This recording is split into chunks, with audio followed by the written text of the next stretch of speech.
Welcome to Daily Steps from One Extraordinary Marriage, where we outline simple steps that you can take to have the ultimate marriage adventure. I'm Tony DeLorenzo, your co-host, along with my beautiful wife, Elisa. In today's show, we address the question, how do you keep your sex life alive when trying to conceive?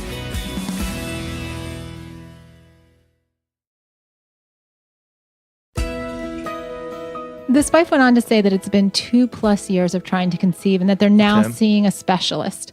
She says it's become a chore rather than an opportunity to connect. And, before we go into addressing this question, I just want to give a few quick facts on infertility, because I think it's important to know this, that according to a CDC report, 1 in 8 couples, or 12% of married women, have trouble getting pregnant or staying pregnant.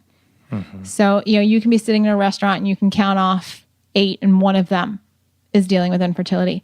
And this was an interesting finding. I did not realize this. It said 1/3 of infertility cases are attributed to the man, 1/3 to the woman, and 1/3 to a combination of how they come together. That I thought was really interesting, because I think a lot of times, either a husband or a wife will take on the burden for why isn't this working? And I just found it so fascinating that there's actually this distribution. A third. Now, before we say anything else, anytime we're talking about a show that has any type of medical component to it, Tony and I are not doctors. We are not giving medical advice. We put that caveat out there. Any of the medical stuff, you go see your doctor for, okay? Now, when it comes to infertility, as we saw from those numbers, it's actually pretty common, right? And yet it's a situation that's so often not talked about, especially its impact on a marriage. Because just like this wife said, it's been 2+ years of trying, and we're watching the cycles, we're watching the charts, we're waiting every month, and then there's no pregnancy. And so it's this roller coaster. And sex does, I've talked to so many women who have been in this challenging season, that sex does become a chore. And even for the husbands, we've heard it on the other side of it too, where the husband's just like, I'm just being used for my sperm. And there's no fun, there's no excitement, it's all regimented. And so the spontaneity, the pizzazz, the romance, the fun touches and everything tend to die out. Yeah. And it may go without saying, but I'm going to say it anyhow, that ovulation only happens for a narrow window every month. Right? There's a small window where babies can be made, which means that there's a lot of other days in the month where you can actually enjoy sexual activity with one another. And so it's so important, because you both have a role in this, right? In keeping the spark alive and keeping the fun in this season while you are trying to conceive. And I'm definitely by no means minimizing. We have been through miscarriage. We have been through seasons of, trying to get pregnant and things like that. So know that we understand where you're coming from.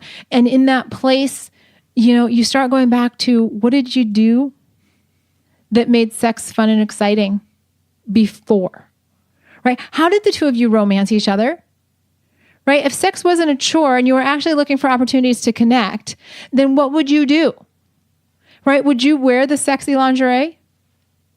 Would you maybe bring her flowers or a box of chocolates or her favorite ice cream? What were those things that you did to romance one another? Start doing them again.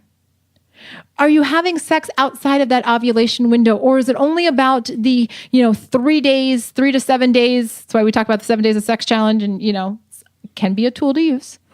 But if you're only having sex in those certain days and it's just about trying to make a baby, I would challenge you to go, what does it look like if we have sex on day 2 of my cycle, or day 7?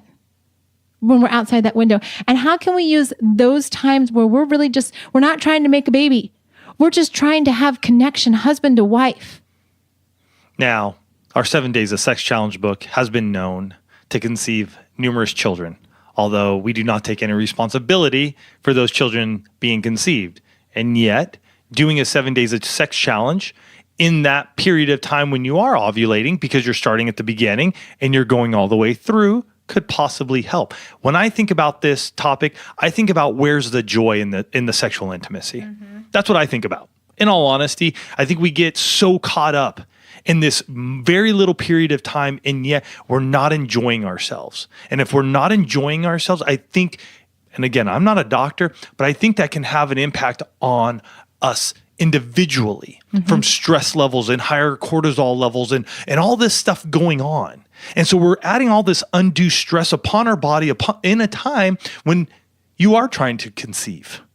And so where do I bring the joy back in this period of time, in this sexual intimacy, like Elisa brought up? What are the ways that you used to romance each other? What are the fun things you did with each other before you were trying to conceive a child?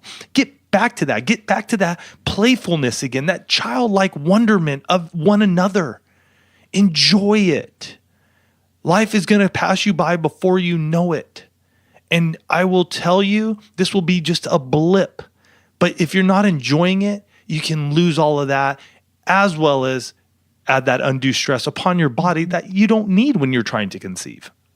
I just want to remind everyone listening to this show, when you took your wedding vows, when you stood before God, friends, family, whoever you were standing in front of, most people's wedding vows say something like, in sickness and in health, for better or for worse. And I want to encourage you, no matter what you're facing, we know infertility is just one of the many challenges that married couples face around their sexual intimacy. I want to encourage you to love on each other like you did that day when you were wearing the fancy dress and the fabulous tux. Because that couple, that desire, that love, that connection, that's what's going to carry you through every single storm. And that's what's going to allow you to bring that joy back into this season. Do you want your question answered? Send an email to dailysteps@oneextraordinarymarriage.com and put in the subject line Daily Steps question. For more information on this topic, check out oneextraordinarymarriage.com/119.